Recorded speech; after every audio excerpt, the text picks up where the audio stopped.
Hola, soy Elise y les doy la bienvenida a un nuevo episodio de Maleta Migrante, el podcast de Entre Patrias, un medio de comunicación enfocado en los temas de movilidad humana. Hoy vamos a abordar un tema profundo y necesario, el duelo migratorio, un proceso emocional que viven millones de personas alrededor del mundo, pero que muchas veces permanece invisible, incluso para quienes lo experimentan. Migrar no es solo cambiar de un lugar geográfico, es un proceso complejo que implica múltiples pérdidas: la familia, la cultura, el idioma, el paisaje, el estatus social. Pérdidas que requieren tiempo y trabajo emocional para ser procesadas. En este episodio contaremos con la voz experta de la psicóloga Floribet Quirós, quien nos explicará qué es el duelo migratorio, sus fases y señales de alerta. También escucharemos los testimonios conmovedores de Patricia Castillo y Cristian Alvengara, dos periodistas nicaragüenses que compartirán su experiencia personal con este proceso. Para comenzar a entender este proceso, es fundamental definir qué es exactamente el duelo migratorio. La psicóloga Floribet Quirós nos explica. Un duelo migratorio, ¿verdad? Para empezar a entender qué es el duelo migratorio, son, digamos, los cambios emocionales, ese proceso de cambios emocionales, de alteración emocional, de ajuste a una nueva situación, ¿verdad? Todas estas alteraciones emocionales que experimentan las personas cuando tienen que dejar su país, ¿verdad? Para establecerse en otro lugar. Repito, ya sea por voluntad propia o porque son obligados por las circunstancias. Como menciona la doctora Quirós, es importante diferenciar entre quienes migran por decisión propia y quienes son forzados a hacerlo. Pero en ambos casos, el proceso de duelo está presente. Siempre hay un periodo, un proceso de duelo. Primero hay que entender que todo proceso de cambio implica un duelo, porque todo cambio implica pérdidas. Pero, ¿qué hace diferente al duelo migratorio de otros tipos de duelo? La respuesta nos sorprendió por su complejidad. Fundamentalmente por la cantidad de pérdidas. O sea, en el duelo migratorio es un duelo de múltiples pérdidas juntas, ¿verdad? Hay muchas pérdidas. Digamos, cuando a uno se le muere una persona querida, pues es un duelo por esa persona y bueno, por las circunstancias de la vida que pueden cambiar en la medida en que esa persona ya no está. Hay que hacer un ajuste, ¿verdad? Pero en los duelos migratorios hay, repito, muchísimas pérdidas, múltiples pérdidas. La doctora Quirós identifica 7 áreas específicas de pérdida en el duelo migratorio. Escuchemos cada una. Se habla de 7 áreas en el duelo migratorio, ¿verdad? Que son el duelo por la familia y los seres queridos que se dejan, las personas queridas que tienen que abandonarse o dejarse, eh, lo cual también tal vez es de las cosas más difíciles y que genera mucha culpa. Luego, el 2, la pérdida por la lengua y el idioma. En los casos de que cuando se migra a un lugar donde se tiene un idioma diferente, ¿verdad? Entonces, eso también lleva a un proceso de ajuste emocional importante. El duelo por la separación de la cultura, los cambios culturales, ¿verdad? La comida, los dichos, digamos, la idiosincrasia del lugar, todas esas cosas que uno puede después añorar tanto, ¿verdad? El número 4, el duelo por la tierra, lo que se conoce por la tierra, por el terruño, ¿verdad? Por los paisajes, los olores, los colores, yo qué sé, la temperatura, todas esas cosas que pueden extrañarse o incluso a veces uno hasta decir, ay, qué dicha que aquí no hace tanto calor o qué dicha que aquí no hace tanto frío, pero aún así hay todo un proceso de adaptación emocional, ¿verdad? De ajuste emocional y de resolución para poder superar esos cambios, ¿verdad? eh, la pérdida del estatus social, por ejemplo, ¿verdad? Los papeles, o sea, los documentos, eh, el trabajo, yo qué sé, las oportunidades, si ella estaba mejor que a dónde me voy, si ella me conocían y a dónde voy ya no me conocen, si era una persona, entre comillas, importante, ¿verdad? O sea, con un reconocimiento, etcétera, y a dónde voy soy uno más del montón, nadie me conoce, ¿verdad? Todo esto es otra de las áreas que hay que elaborar del duelo. El duelo por la pérdida del grupo de pertenencia, ¿verdad? De los amigos, de sentirme, digamos, rodeado de los mismos, que somos de los mismos, esa identidad cultural y esa identidad de país, y que hace que entonces también haya que enfrentarse a prejuicios, a xenofobia, racismo, etcétera. Todo esto también, eh, eh, eh, pues es otra área importante, ¿verdad? Y, por ejemplo, también el duelo por los riesgos físicos en el sentido de los tipos de trabajo que haya que realizar, que tal vez en mi país se elaboraba un trabajo que no era tan riesgoso, que era más de oficina, en el otro país tengo que hacer, digamos, trabajos más tal vez físicos que me ponen en riesgo mi salud o en lugares que son más riesgosos, más peligrosos, eh, que tal vez a donde voy más bien tengo precariedad económica, o sea, más bien tengo dificultades económicas, o por lo menos al inicio paso carencias, ¿verdad? La violencia racista, el rechazo, todo ese tipo de cosas que se dan, y que ponen en riesgo la integridad física de las personas. Cada una de estas pérdidas requiere un proceso de elaboración emocional. No nos debe sorprender entonces que el duelo migratorio sea tan complejo y en ocasiones tan prolongado. Al igual que otros tipos de duelo, el duelo migratorio pasa por diferentes fases. La doctora Quirós nos las explica. No, las fases son las mismas en todos los duelos, ¿verdad? Que son, se habla, eh, básicamente, ¿verdad? Bueno, la primera etapa que es la negación, este, eh, que es como esta primera etapa de shock, ¿verdad? Como cuando a uno le dicen se murió alguien que uno al inicio no lo puede creer, ¿verdad? Te, te, te, te echan del trabajo, y no lo puedes creer. Pasa un cierto periodo para ir asimilando. Esa es la primera etapa, la negación. Entonces, una persona con un duelo migratorio igual, ¿verdad? Va a pasar por esa etapa donde no se lo cree, donde le cuesta, digamos, como aterrizar en esa realidad.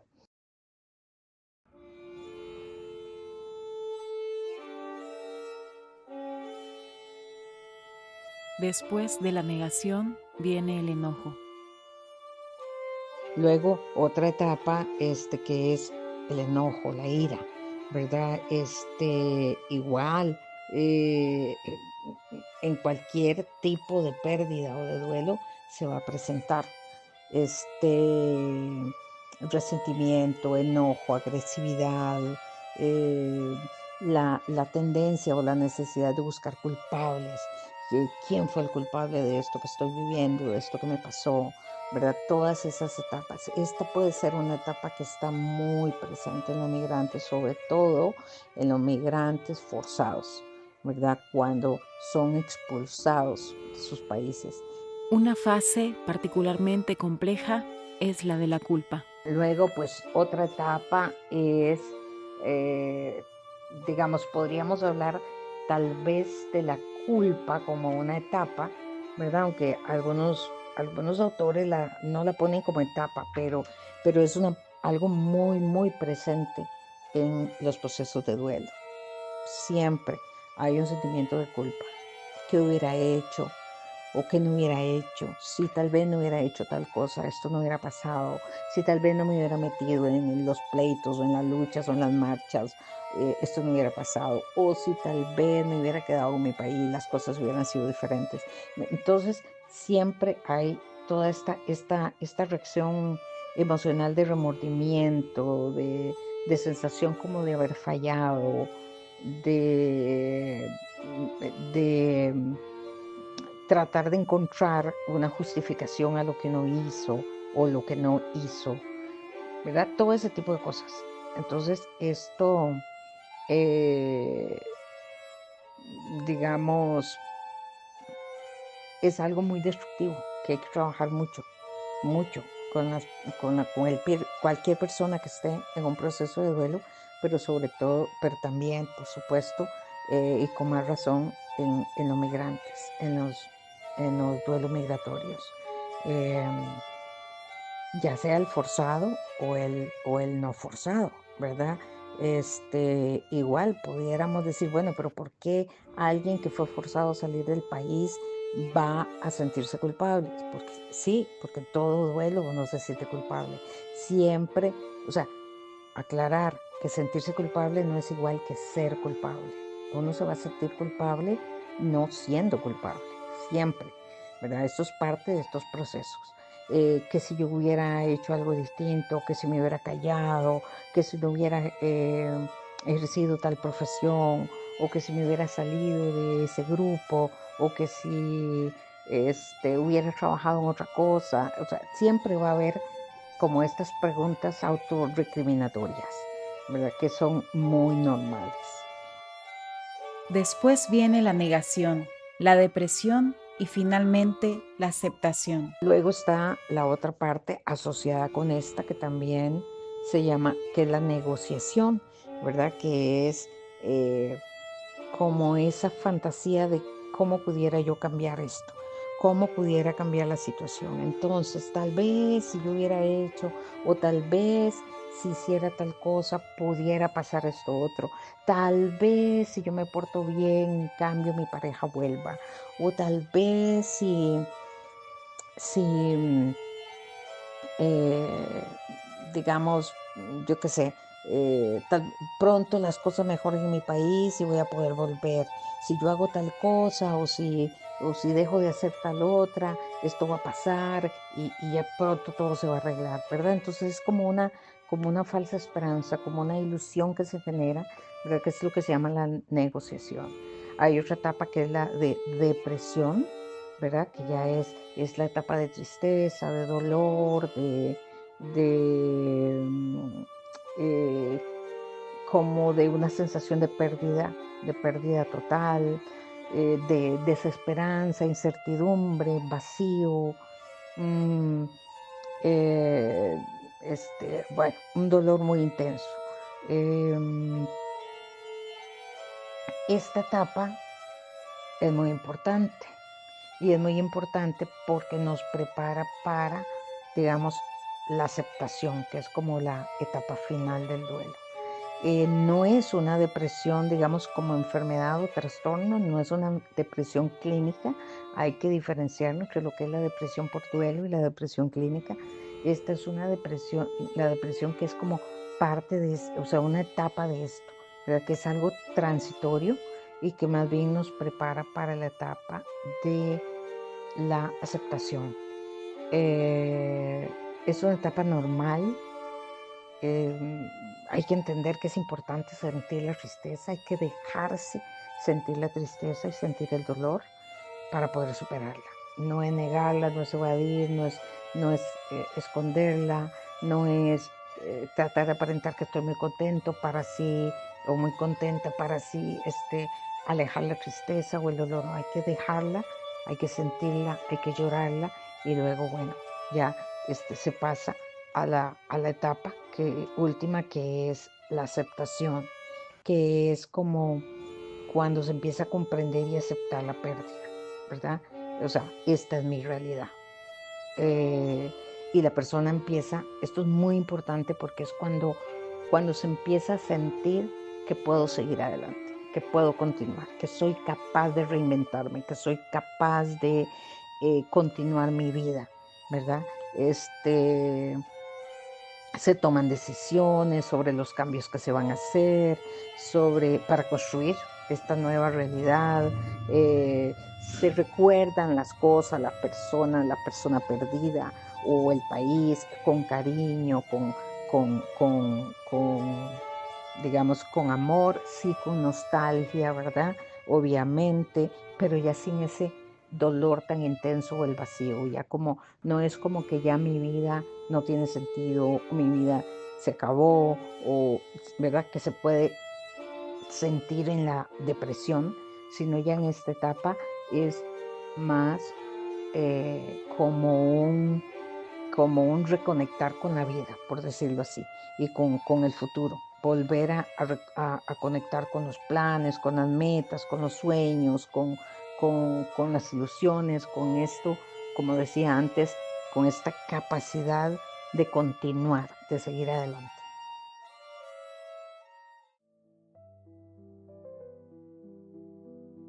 Para entender mejor cómo se vive este proceso, queremos compartir con ustedes dos testimonios muy personales. Primero escuchemos a Patricia Castillo, periodista nicaragüense. Voy a cumplir 3 años de estar fuera de Nicaragua. Eh, Vivo actualmente pues en Costa Rica. La persecución hacia la prensa independiente fue el principal motivo para migrar. Atrás quedó mi familia. Creo que eso ha sido lo más difícil. Mi madre, mis hermanas, por supuesto, dejar su país de origen, creo que es la fecha. Y uno vive recordando cuándo va a volver, en qué momento salí, por qué tuve que salir, y eso ha sido como bastante, pues al inicio sí fue, diría yo, un duelo. Manejar esas emociones fue muy difícil. Patricia también nos habla de otras pérdidas significativas. Actualmente pues tuvimos que vender la casa para evitar cualquier peligro, y cada vez que vuelvo a ver el pasado y digo, oh, perdí mi casa, donde vivimos aproximadamente 12, 13 años. Pues eso fue como muy difícil. Recientemente recibí unas fotografías.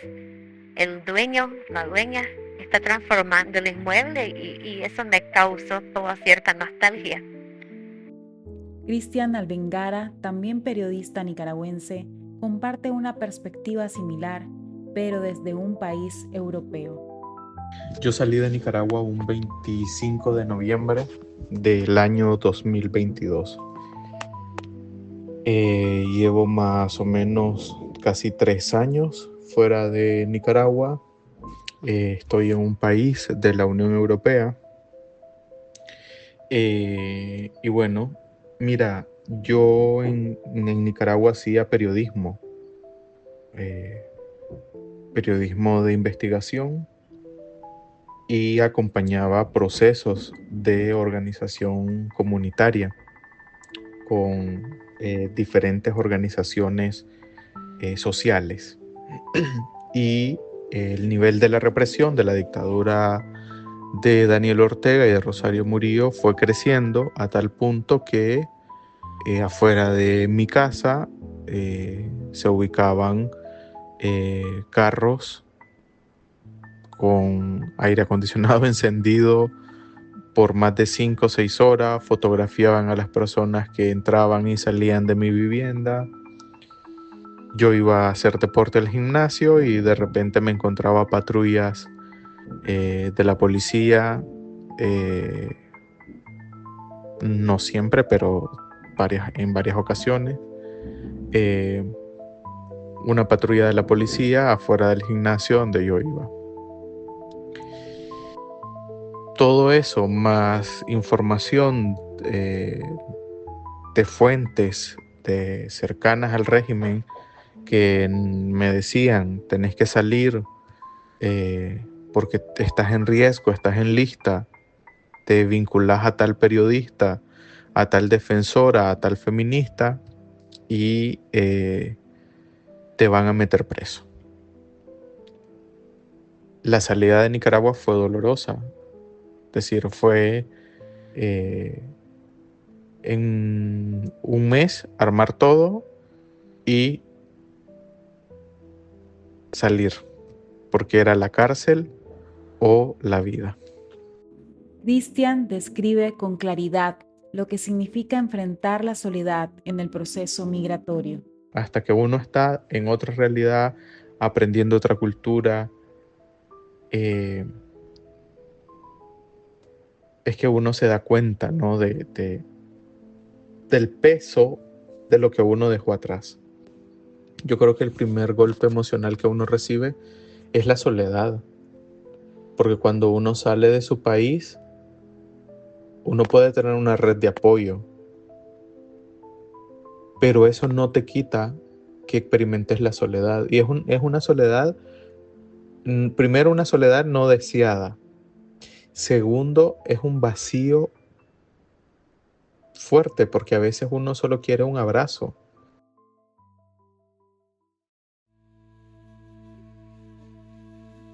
Es fundamental reconocer cuándo el duelo migratorio se complica y requiere atención profesional. La doctora Quirós nos explica las señales de alerta. Esto es como quedarse pegado a una etapa de depresión, por decirlo así, ¿verdad?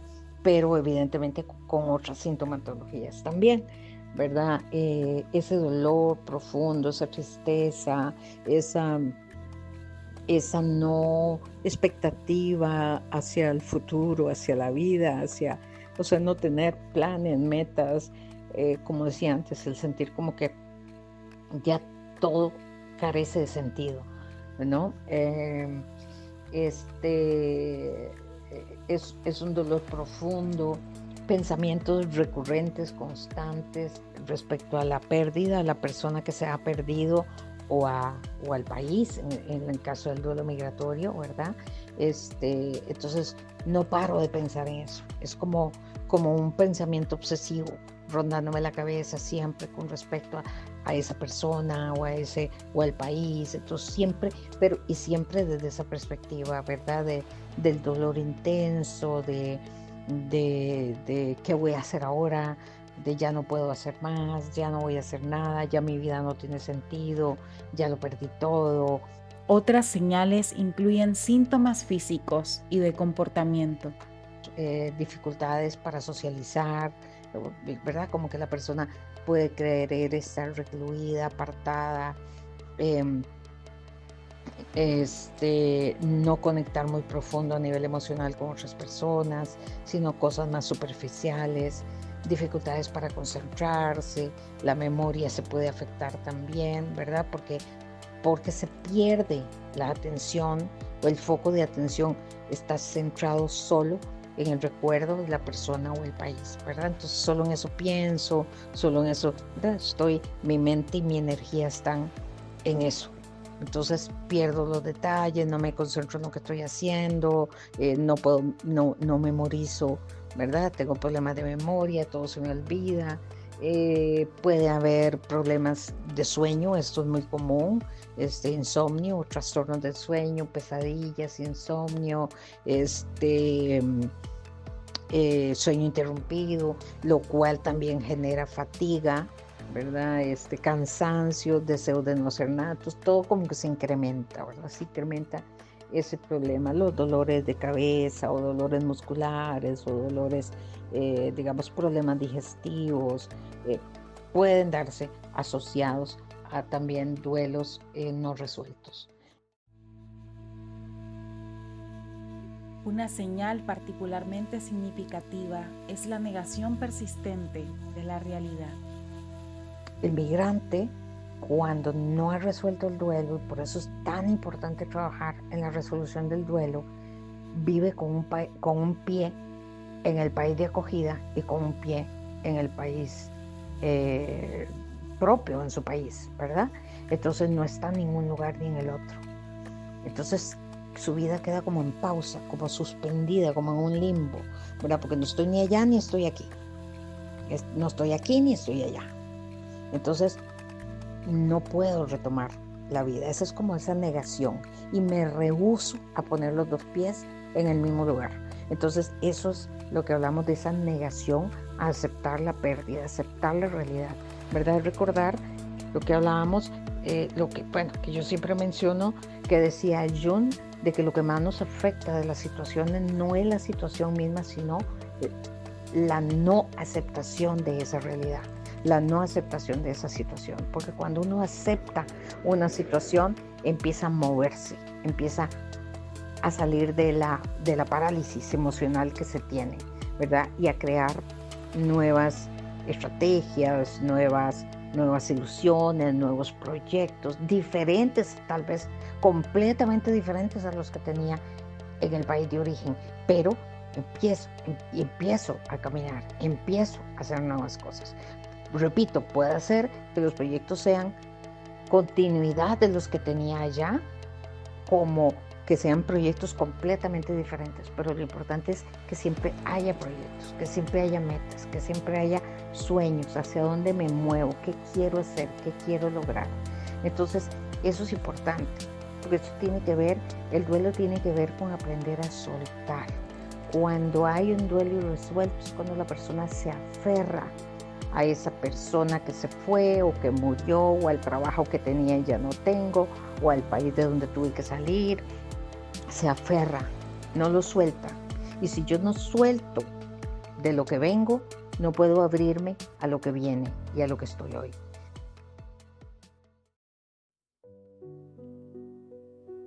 A pesar de la complejidad del duelo migratorio, hay caminos hacia la sanación. Nuestros entrevistados compartieron estrategias que les han ayudado. Yo esas emociones las he manejado con terapia psicológica, virtual, y en esto quiero hacer hincapié en la red de defensoras de derechos humanos que acompañan y que cuando uno pues tiene diferentes problemáticas, uno quiere hablar con una terapeuta, están ahí presentes. Creo que ese trabajo es fundamental para las personas exiliadas de Nicaragua. Y es eso, es la red de apoyo. Es decir, aunque esté virtualmente, pero hablar con una terapeuta a mí me ha salvado muchísimas veces. Patricia también encuentra fuerza en sus vínculos familiares. Y quienes ayudan a atravesar ese dolor, en mi caso, que tengo hijos, creo que son mis hijos.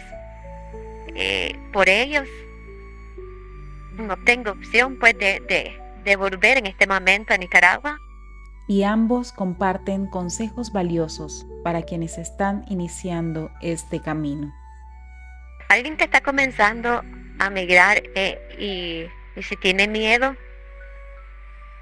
pues yo digo que lo primero es encomendarse a Dios. Yo soy muy creyente y creo que Dios, como decimos popularmente, aprieta pero no ahorca. Creo que así se dice. Y yo espero que en ese momento de travesía en el país de acogida se encuentre con personas buenas como me ha tocado a mí. ¿Qué le diría a alguien que está comenzando su camino migrante y tiene miedo a las pérdidas? Que busque ayuda, que nunca se quede solo o sola, que busque con quién hablar, que hable las cosas, pero que nombre las cosas. Por ejemplo, lo que te decía de la soledad, eso fue lo que a mí más me marcó, la soledad. Porque de ser socialmente muy activo, de estar con gente, a estar solo prácticamente, es un paso fuerte, ¿no? Y bueno, y que confíe en la vida, que siempre hay personas que a uno le tienden una mano, que son puentes, que le tienden a uno la mano y que uno con sacrificio, con esfuerzo, uno puede salir adelante.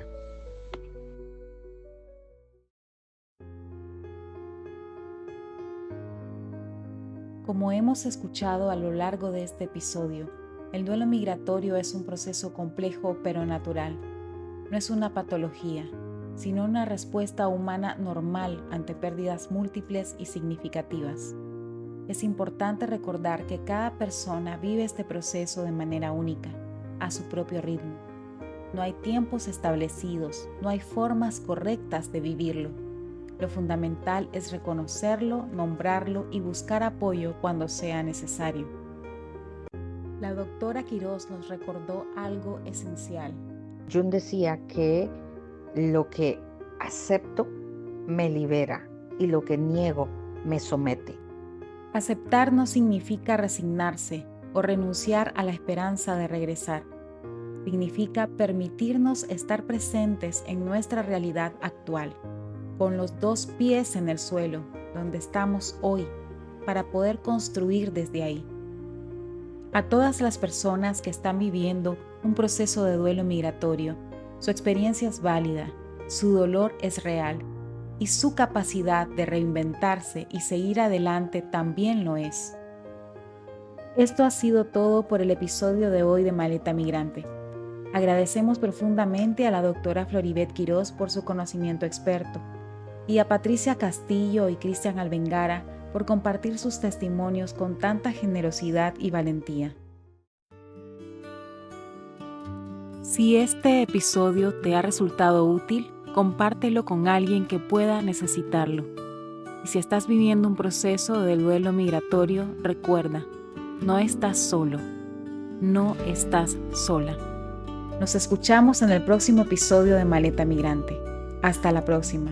Y recuerden, cada historia cuenta, cada voz importa. Podcast de Entre Patrias nos unirá. Resiliencia que no morirá. Escucha sus historias y sentirás la fuerza que nunca se apagará.